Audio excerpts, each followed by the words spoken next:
Theater artist, a filmmaker, and the producer based in Austin. His transmedia sci-fi multiverse, The Intergalactic Nemesis, which he wrote, directed, and produced, premiered in 2010. His feature film debut, Fugitive Dreams, shoots in August of 2018, which I'm very excited about. Put your hands together for Jason Neulander! Jason Neulander. Hello, Jason. Hello. Thanks for joining me here today. Thanks for having me up here. It's great. I love how you decorate. This is my second home. Now it is, so I'm not leaving until more people get here and like eventually pull me up. So I thought we'd talk, I thought you'd just ask me a question, and I'll ask you a question, and then I feel like I turn the chairs in an awkward way. Be careful with that. Okay.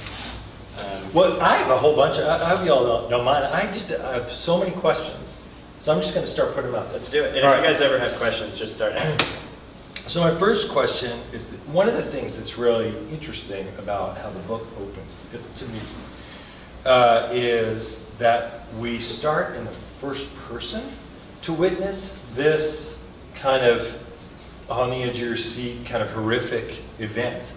And I think there's something about first person in a scenario of like where you're witnessing something that you have absolutely no control over, that is so powerful versus writing in the third person about the same thing. Yeah. And so I'm curious to know why you chose first person, and then I will have some follow-up questions. Yeah, interestingly enough, so this book took 13 years to write. It's, how many pages is it? It's 200 and it reads very quickly. It's 204 pages. So about 20 pages a year. 20 pages a year. I wrote it in 9 months, and then it took me several different edits that were massive, and then I would let it go for a year or so. And anyway, so the first chapter was, I would say within that there were 15 edits, and the first chapter was third person until I think the next to last edit. Oh, that's so interesting. Like after the book was bought, and the editor was like, I really think, and I was like, no, this is the way it should be, because there were three third-person chapters in the book, and then he was just like, it's like, trust me, and eventually I broke on a later chapter. Actually, there was a second-person chapter as well, and so I broke on that one, which was huge, because that one was very intimate, and it has details about the mother and his relationship to his mother, and that was big for me to make that leap, because that was sort of like a kill your darling thing, and I was not going to let it go. I was like, that is the one, I don't care what we do to the rest of the book, this has to be in second person because of the way I'm telling this. Mm-hmm. And then once I broke on that, then I was a little more like, oh, I see, okay, yeah, it's going to be better in first person. So I had to rewrite it several times in first person, because third person gave me a distance and an ability to like, I don't want to say manipulative, but I could do more stuff. And when it was first person, especially with how the story sort of mystery unravels as you go, I realized that I had to, like, I had to change some stuff, and I couldn't fake anything anymore. Yeah, because it was like right there. Because it's just the emotion of it is like right on the surface, because you're looking at it. I love that. So what was your relationship? Had you worked with this editor before? Never. So what was that relationship? Well, I'd never worked with an editor before, and just out, my friends would read my stuff or whatever and be like, this isn't good enough, this is fine. But that was really interesting, because like, this dude was savage, but in a very positive way. He was just like, here's what I think. He wrote me a whole letter about dramatic irony and all this stuff, that was like, probably like workshop 101 stuff. But I didn't know it. Like I didn't get an MFA, so that's why it took me 13 Well, dramatic years. irony, that's a hard thing to Yeah. And so and then he was talking about the fish and how you just see the underside of the fish or the top part of the fish, but only at different times, whatever. And I'm like, okay, yeah. Like whatever, he wrote me a huge letter that had that, and then he got into the edits that he wanted to do. And it was, first of all, it was just cool to have someone, I guess he was getting paid, but to care so much to like really do it. And he said, like, the overhauls that we went through with 2 edits, he was like, I've never seen anybody so open to it. And I was like, yeah, but it was better. Like, you kept, Literary Deathmatch I've seen, I don't know, 1,600 readings. Yeah. And so I know, like, how this works, and I did a literary magazine, so I've got that sense. So I was like, yeah, like basically I'm super open to making stuff better. I just don't have an ego because my great fear is that my book would have come out, and as people started reading it, I would have been like, oh God, shit. Like I stood for certain things, but it wasn't good enough. And I'm like 1,000% behind this. Like there's not a word in it that I feel like I could do better. Actually, one in like the second paragraph, I feel like I might have. Now, somebody was, they did a web video about it, and he said that I used a weird word. It's the third word in the book. He's like, so it says, first I notice her standing on the building's ledge in low-slung sunlight, looking out over the city. And he said, notice. He's like, notice, that you shouldn't notice her. He's there, he's already there. But in fact, this guy notices her because he is sort of in his own world and trying to be protective of his own like small thing. He's just going up to the roof to breathe. He's like struggling with a lot of things. So noticing her is actually very actively what he's doing. He's not like searching for this or whatever. He's like resistant to that. So that was interesting. And so I wouldn't change that word, in fact. Yeah, more than that, I think that word puts you in the state of mind of the character. Yeah. No, you are right. That person is wrong. F that person. Yeah, anyway, I can't believe it. I'm just very disappointed Find in him, that and person. we're going to have, it is funny that he took issue with the third sentence, or third word in the book. Was that the only word he had an issue Yeah, with? otherwise he's like, this is the This is the it's not masterpiece even we've a been Pulitzer, but waiting. it's pretty, it's pretty. How many sentences of the book do you think he actually read before he got into interviewing? Like 3 of them? Critiquing me, you mean? Or, Yeah. No, well, so this is an interesting thing, because I'd never had criticism of my writing on any way that I didn't feel like, I co-wrote this thing that was in Madden NFL game, and there was like a playable movie, and it got a WGA award. So anybody who's online tweets me, because those football playing people they can be rude. Yeah. And I'm just like, well, I liked it. And they're like, whoa. And I'm like, well, we got a WGA award. I'm going to trust them over. I say that kind of stuff because it's just sort of funny to me to taunt them. But for a book, like this video, it was titled something like How People Screw Up the First Paragraph of Their Books. So he was looking. But no. That's the funny part is I started watching this video, and then he's taught for 5 minutes. He talks about this. And then he was like, but this book, he's like, it's immediate, and it's right there. And then after that, he's like, but notice, that's, And it was just kind of funny. And I was like, totally fine. Like, I love just the idea of talking about that stuff, because it also brought me to know that, like, oh no, that was intentional.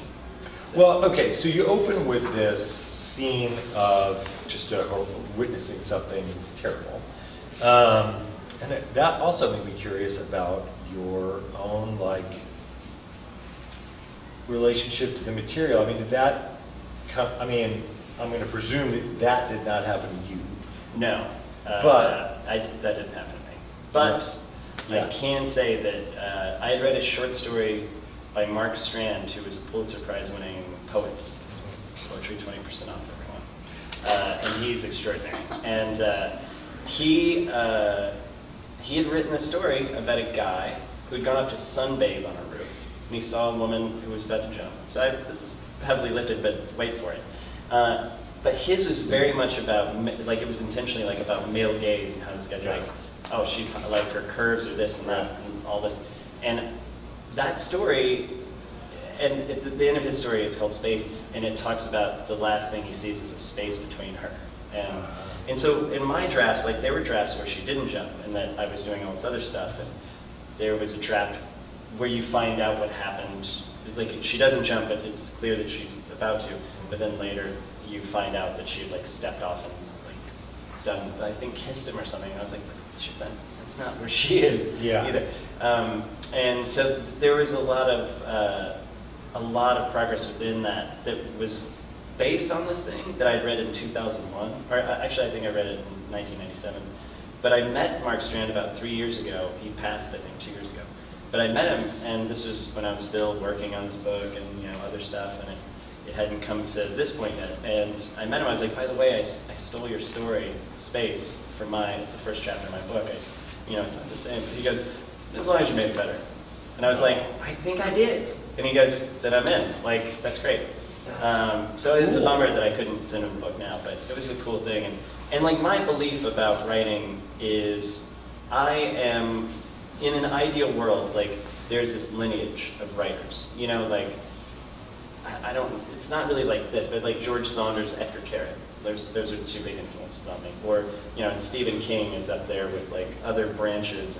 And I've been influenced by all these different people. And it's like, to me, lifting that or like stealing that little concept of the man and this woman seeing one another, like that, I felt like I was entering into that contract. Like, oh, I'm putting myself on this hierarchy or this list or whatever. Well, okay, I have a question though, then to kind of out of that. So this is your first novel. It is. Yet you are like the consummate reader. I mean, you devour pages. I have read. Yeah. I do know I am the... And on top of that, you host an event that is all about the writing of books. So how, like, at what point did you decide that, and you're, but you are a writer, I mean, you're a screenwriter, you know, so, like, why, at what point were you like, all right, I'm making the leap, I'm going all the way with this, I'm going to submit it, I'm going to get myself a literary agent, I'm going to, like, how did that whole process go? There was, I just did a literary deathmatch in San Francisco, and this girl had shown up late, and so they went, like, to the far back of the room. And one of our judges was taunting people for showing up late, and she's like, "You guys now have to come sit in front." And this one couple came and sat right in front. And I'm on the stage doing the show, and I recognized this girl, and I realized, and it was kind of a magical moment because this was the first night that my book was available to the public, and I'm sitting there looking around, like, holy crap, that's amazing, because we went to a panel together, like 13 years ago, and she was working in the literary agent field at that time, and we had just been friends, and I was like, I'm a writer. And we went to a panel, and William Gibson was on the panel, Chuck Palahniuk, a screenwriter who I don't remember his name, and then a marketing writer. It was super weird that he was on there. But and during that panel, it was extraordinary. During that panel, Chuck Palahniuk said something that I cannot remember. But while I was sitting there, I was like, oh, I have 5 short story ideas. I have 3 novel ideas. I've never written a novel. And based on what he said, I was like, don't write any one of them, like put them all together. And I was like, I'm gonna go home and I'm gonna do that. Like, I'm gonna take all these ideas. And now, like, my writing, I am like pulling as much stuff in because I just love like what that grants you as a writer. But that was like the first moment in which I want to do it. I can't remember what Palahniuk said, but I remembered another thing he said, which was also helpful, but not as much so. He said, if writing isn't the most fun thing you're doing, do something else. The only reason I write is because no one will pay me to jack off. Interesting. So it was funny. It was like, the other thing he said was also funny, but like had a lot of meat on the bone. And yeah, and it So helped to me. speak. Yeah. So, but it took you 13 years to get, like, at what point were you like, all right, I'm now getting ready to like put this into the world? So I got a really big time agent at the 2-year mark of it. And while he was reading it, I rewrote it all together. It was like totally like cut 100 pages, you know, and that original draft is like the most playful, fun, like wild story. Like I just was so like, I'm great, so I'm just gonna do this. Now I recognize where I stand, but it was wild. And then I started to edit it down or like shape it more. And he still ended up going out with it as a book, and it didn't sell. And then I'd written another book, and I wrote a memoir about me traveling the world with my best friends. And then he was like, oh, you should turn this into fiction. So I turned that into a 1,000-page novel, which was literally like 650 pages more than it will be if I ever go back to rewrite it. And during that time, like, I kept coming back to this book, and I'd be like, oh, I'm just going to do a draft of it. I'm just going to read it and do a draft, just to see. And it would develop, and I would learn some things and whatever. And then I would put it away. And sort of, I guess, 2.5 years ago, 2 years ago, I had 2 novels that I felt were good enough, that I wasn't going to make them better. Right. And with Literary Deathmatch and traveling the world and, you know, the platform, and wherever I go, tons of people show up. So it's like, we're going to be good. Like, I'm going to send these out to agents. So I got, you know, I wrote anybody that had done the show, and I was like, who's your agent? Can I do that? And I sent out to a lot of agents, and they all were like, really, I asked them to pick one of the 2 if they wanted to read. And I got love letters that were just like, oh, the writing's spectacular, but it's not for me. Right. Which is, it really is about as valuable as that when you get that, because you're just like, is there a hope? And like, I feel like when people accept you, or when the agent or the publisher, like the email is like 2 lines long. They're like, this is great, I want it. It's not like, oh, I did this, but it was so sweet to get these notes, but at the end I was still like, I've gone nowhere. And then I did a literary death match in New York one night, and a friend brought his agent, and his agent was like, hey, did you get my note about your book? And I was like, no, did you read it? He's like, I thought it was virtuosic. And I had basically, I don't want to say I've lost confidence, but I was kind of like, oh shit, like these books, it's not going to happen for me with these. Like I've got to develop, I've got to go do better, whatever. And when he said that, I was like, oh wow, thanks. And he's like, no, I want to represent it. Like we've got to sell this thing. And I was like, fuck yeah, it's virtuosic. Like yeah, that's exactly, that took me this long. Like because I'm like a sentence guy, and I love, getting into trying to make it feel exactly like the weight of the sentence, to make it sing and zip and like all this stuff. And so I was like, yeah, it is. And so that was a cool moment, because all the rock bottom, we come up from that. But yeah, that's sort of the long story. That's an awesome story, though. Congratulations, right? Here's the name. Isn't that amazing? I don't know. They're booing. They're booing. Guys, got that. Well, got that question, and then it popped out of my head. All right. So one of the things that I feel like is a sort of theme of the book, you've got this tragedy that starts it off. You've got the word collision in the very title. Yes. Is the idea of the dealing with sort of intense, potentially sort of traumatic experiences. Yeah. Do you want to talk about that a little? Yeah, so the title, later in the book, the main character sort of talks about how he's developed this collision theory. And the concept being that if you're at a dinner party and you meet someone, that's just a meet. It's just a regular meet. And the electricity around that meet can only be like X amount.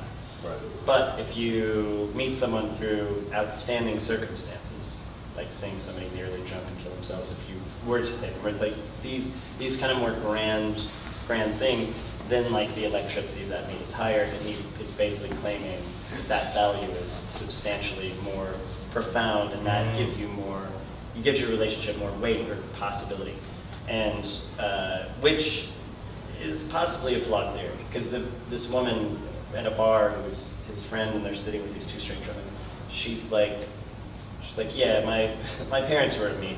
My parents were at collision, and like, thank fuck, they're divorced, Right. And like my other friend, like he had a meet, and they've been together for 30 years. So there's this idea of that, all while he's thinking this, and you see the danger of his thinking around this in terms of like love and his ideas around love are quite possibly totally flawed.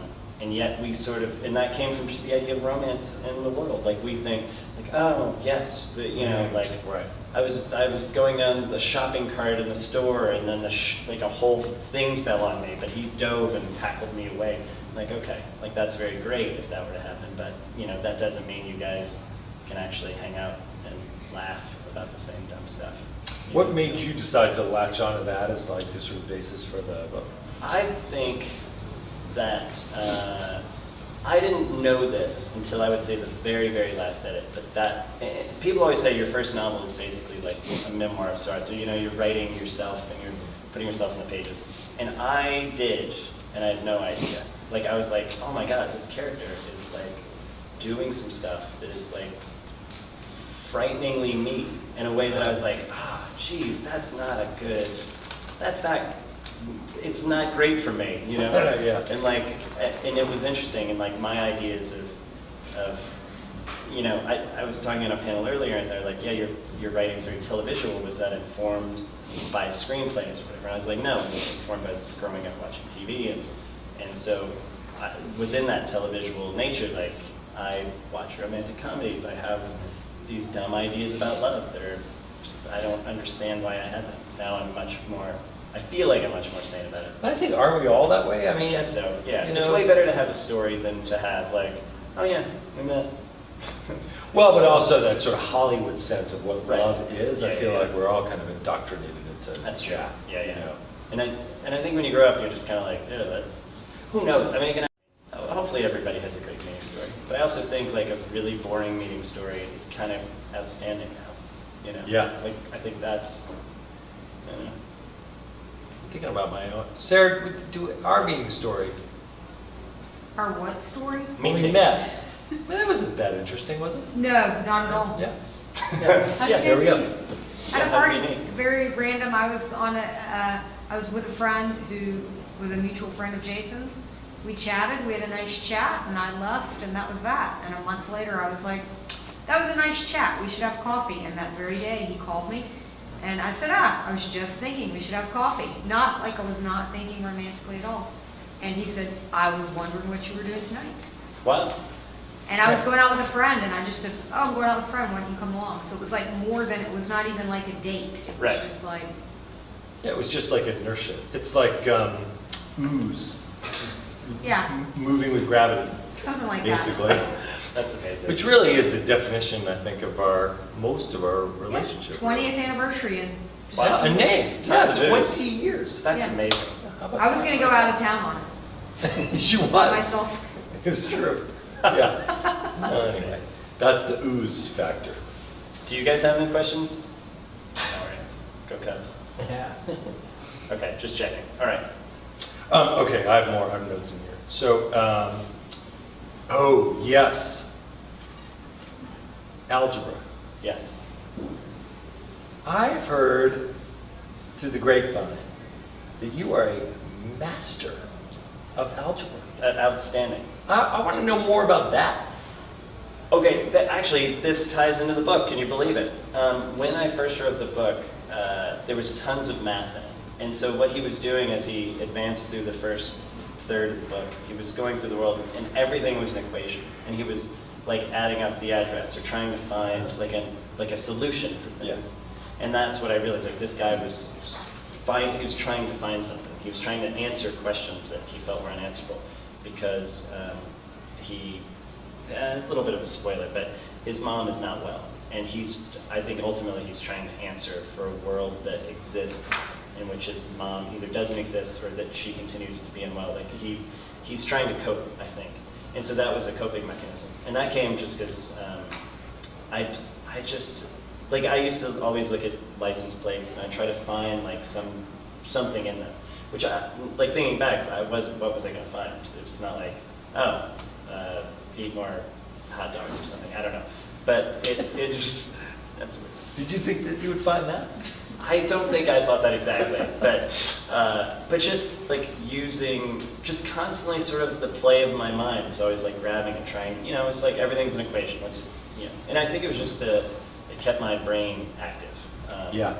And I think I had quite a frantic brain. I've calmed down significantly in the last 6 days, but, and so that came just because I was good at math as a kid. Like I was always good. And then I took calculus, and it went so badly, and I was in honors calculus for some reason, and my mom tried to get the teacher fired. It was awesome, because she was not a nice woman, but she was loved by the I actually had the similar kind of math teacher experience also when I was in high school.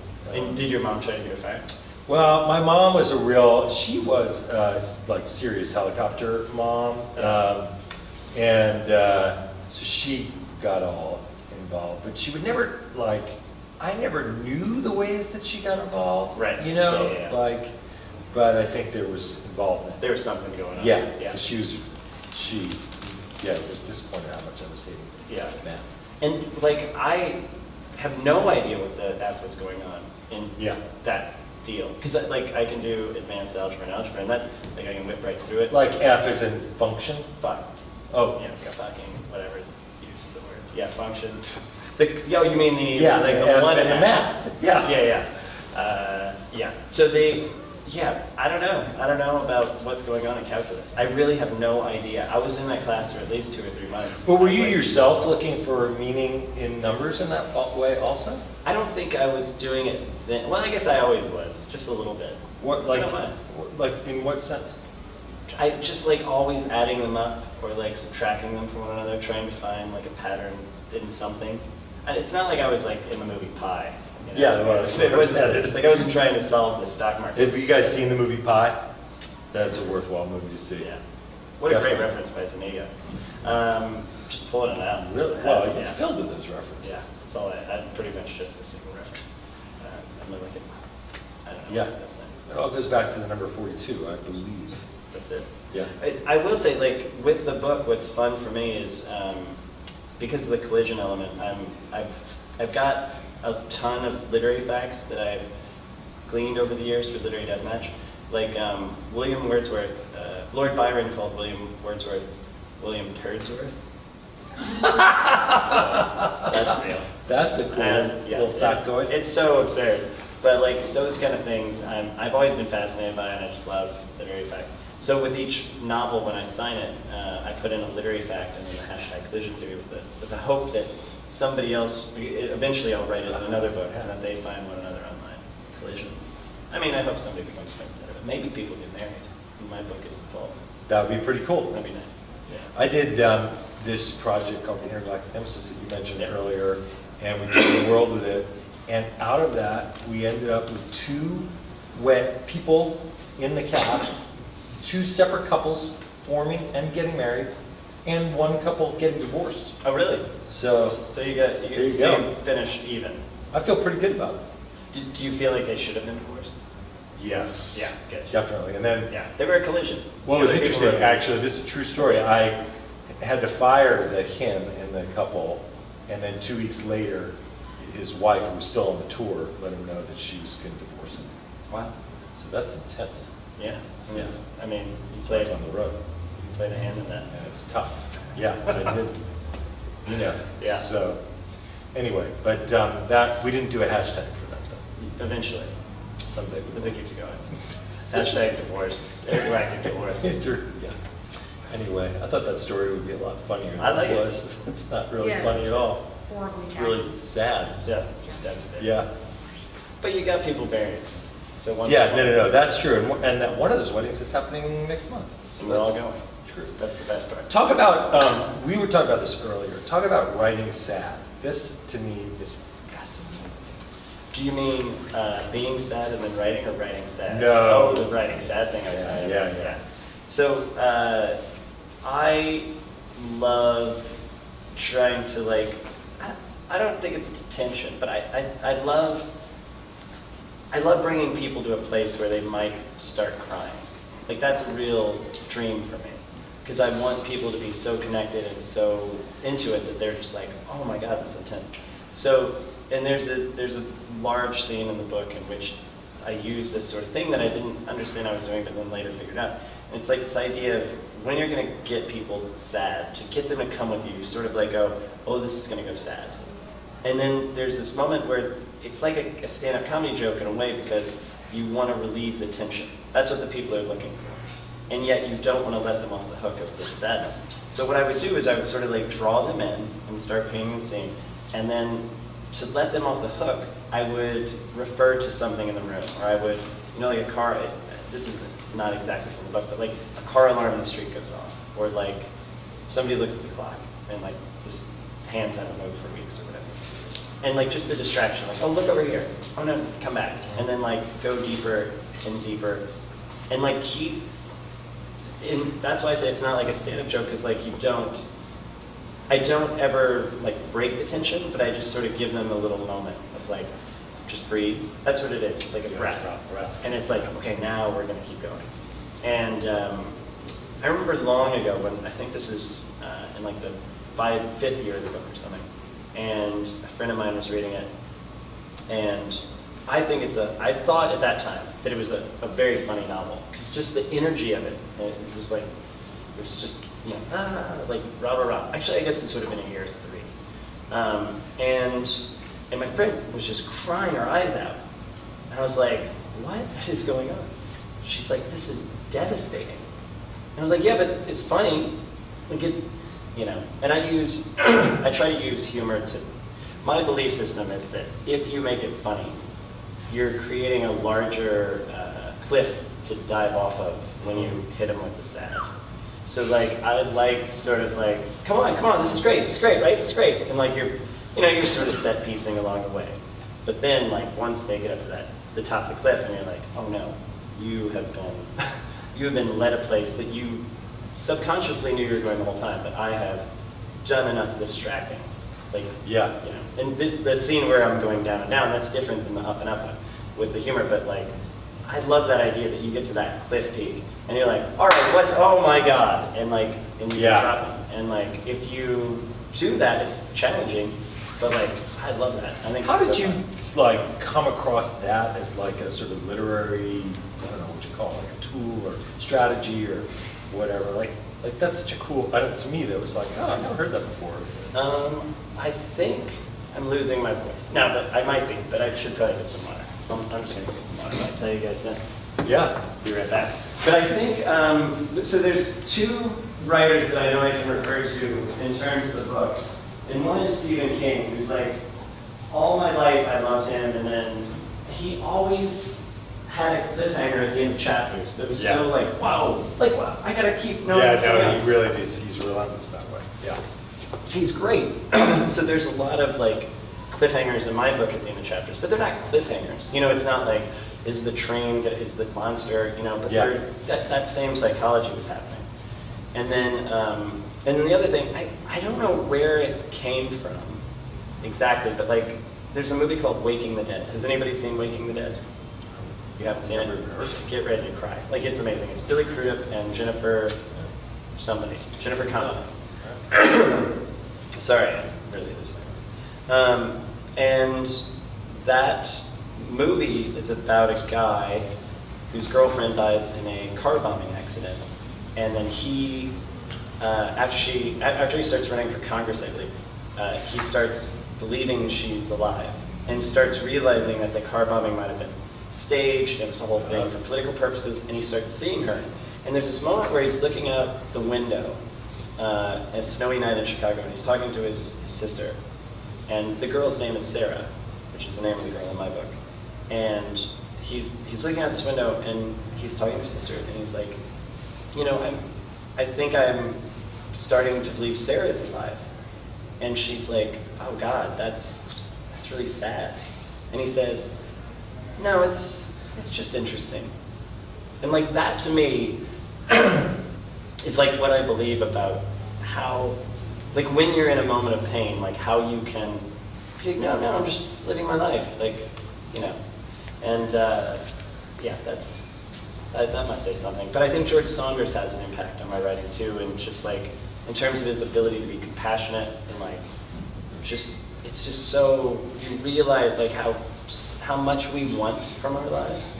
And like, the story we've been told, especially as Americans, like, we just wanted to, everything is possible, and we've got all the advantages, all that stuff, but like, that's not happening for very many people. And even the people it's happening for, success is a moving target, and then it gets complicated. Life is just complicated.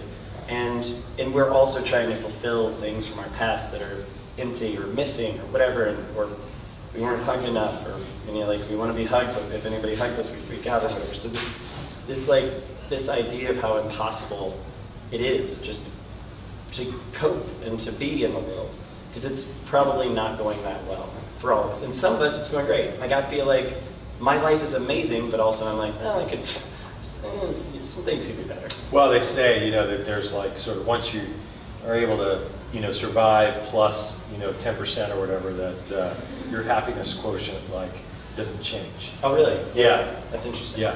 So you could be a billionaire. Right. And be miserable. Yeah, exactly. I don't think I answered your question in any way, shape, No, or form, you didn't but at I all. did talk for a long, But it was like, so much that I lost my voice. And it was raspy, which had this sort of sexy quality Yeah, to yeah. it. It was kind of nice. Like, now it's just kind of sad. Yeah. How much time do we have? Okay, we've got 7.5 minutes. Does anybody have a question? Do you want to, let's actually talk about anything. What is on your mind? What's going on? You mentioned Stephen King and the train and the monster. Is it because you're going back to some of those novels, or? No, it's just, I was, the novel It is very profound for me, because it was the first novel I ever read that, well, actually the dedication in the book refers to it, but indirectly, so I'm going to read the dedication a bit, and then I'll The dedication says, "To my mother, who loved when I was at home reading because it meant I was near her, which meant I was safe." And I remember going home every day for a pretty long period of time. It's a long book and I'm a slow reader. Going home every day and just like immediately getting home and like flopping down on the couch and reading it. And it does this thing at the end of the chapters where you're always like, oh man, I gotta know what's next. I forgot what your question was, but Stephen King, and did I go back to it? And I didn't go back to it because I started reading The Green Mile about 10 years ago. And it was so poorly written that I was like, Yeah, oh, so man, hot what? and cold as a writer. Yeah, so I was like, wait a second. I don't want to not, and there's also a short story called The Word Processor of the Gods. Do you know that story? Oh, it's amazing. It's about this kid who builds a word processor. And his parents are crappy and everything, his life sort of sucks and he's in the basement. And I don't know if somebody's died or something, but it's just his life is sort of shit. And as he starts on this word processor, he realizes that he can change reality, that whatever he types becomes true. And as the story goes on, the thing starts overheating and it's like catching fire and like he finally figures out what's going on and like upstairs horrible things are happening between his parents or step parents or whatever. And like the final thing he types is like his deep desire, which is like, this is making me like tear up, but he's like, I'm in a loving family, or I'm the son of blah, and my father is blah, blah, blah. You know, he says all this beautiful stuff and then he hits enter, but the machine is like melted and it's gone. And there's this moment where you're just like, and the basement door opens, and the guy, I'm glad my voice is going, which never happens, which is very, You're gonna make me cry. I know, Yeah. but, and the door opens, and it's like this good dad, and it like went through, and you're just like, oh my God. And like that is, I just think that's extraordinary. I love his ability to do that, and like, and that goodness. And that's why Edgar Carrot, if you've read his stories, do you know him? He's an Israeli writer. He's amazing. He writes really short stories, 2 to 4 pages usually. And he wrote a story called Halibut that I just read to my girlfriend. We were in Stockholm and I was just like, do you know this story? She goes, that's my favorite Edgar Carrot story. I'm like, oh my God, that's my favorite story. We've been together 2.5 years. She's extraordinary in every way, but like knowing this, I'm like, oh yes, yeah, another check mark. And it's about this guy who's invited his friend to have lunch to celebrate that he's engaged. And the friend who shows up is just sort of sad. He's in a nowhere life, nowhere job. And there's a talking fish on the menu. And he orders it. And he's like, the waitress, is it talk? Is it talk? She's like, ha ha ha. And he's like, no, does it? And his friend's like, fuck you, man. We're here to celebrate my engagement. Pay attention. Like, who cares about that fish? You're just being an asshole. And eventually the guy like leaves. The friend leaves. He's so frustrated with the friend. And the fish looks up at him, he's like, get out of here. Like, take a cab to the airport and just go. And then lays down. And the guy's like, oh my God, the fish talked. And he's like, trying to get him to say something else. And finally the fish does turn up and he goes, I'm depressed. And then just lays back down. And the guy at the end of the story, he gets into like his whole thing is like, I can't leave, I'm stuck here, business. And in the end he gets into that taxi to go and it's like, God, what a great moment. So I guess all those things have influenced my want to like have good, loving things happen to people, but like, I don't know, life is hard. Oh man, there's so much more we can go into. We'll do a therapy session together. Absolutely. Okay, what's your question? Life doesn't have to be hard. I know. Hence therapy session. Yeah. It's extraordinary, and like I'm thrilled about all of it, and even the hard parts. I know I'm really running on waterless steam here. I don't know why I'm losing my voice. It's kind of fun. Does anybody else have a question? Yeah. Anyone else? No questions? Do you want me to read the very last page of that? I'm just kidding. Oh, I know what I want to tell you guys. I'm going to read you the dedication that I didn't publish, and then that I'm going to tell you. My mom she passed away about 6 years ago, I think. And she was like a huge influence on my life, and she factors in this book quite a bit. But the original dedication that I was between the two, I hope I find it. I think I blew it. Somebody tweeted this, or somebody liked it. This is worth the wait, guys. It's just gonna It's really going to make it happen for all of us. Darn. I'm so close. It's so maybe. I'll cover for you. Yeah. If you haven't read The Shining, because I'm sure you all have seen the movie, the Stephen King novel, The Shining, that is his best work. Is it? Yeah. I gotta read it. I think that book is a work of literary genius. Okay, so I'm just going to tell you the story because I can't find the dedication. But my mom, when she was 17, she was living in Heidelberg, Germany. And she was married to this man who just wasn't a very nice guy. And she was on an army base, and then he left for a month and took the car keys. And she was kind of stuck there. And she had a baby, and she had this crappy husband who just was like, well, stay here. And she had some friends that were in another German town. And she wanted to go see them, but she's like, well, I have no way to see them. And she was talking to her neighbor, and he's like, oh, he left the car. She's like, you have no keys. He's like, well, I know how to hotwire it. And so he taught her how to hotwire the car, and my mom hotwires the car and then takes off. And she's driving this other town in Germany.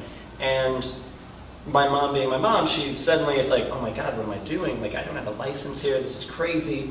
So she pulls over to the German equivalent of the DMV. This is pre-GPS, I don't know how she found this place. But she pulls over and she takes the driving test. Midway through the driving test, the little clip comes off and the car stalls. And she has only one way to start it up, which is to like hotwire it right in front of the guy. She finishes the driving test, he gives her the license, and off she goes. And like that, the dedication was basically like, my mom told me this story, and was, as soon as I told it to somebody else, like 2 days later in front of her, she's like, you can't tell people this. I was like, why? This explains why I'm the way I am. Like, I'm lightly rebellious in ridiculous ways. And she was just like, so that dedication was sort of like, she thought I wouldn't tell her secrets, but I mean, right, here I am. There you go. Thanks, Em. You told all the secrets. Anyway, we'll wrap up here, but thank you guys for coming, and there are books for sale. I know each person has to buy about 11 of them, and we can call it a sellout. Jason's going to sign them. I mean, not sign them, he's going to buy one, I think. I did. I'm buying one and getting you to This is sign it, amazing. which I kind of can't. So I'm going to go sit at that table, and if you liked anything about tonight, tell people that this was the greatest night of your life. And let Adrian know.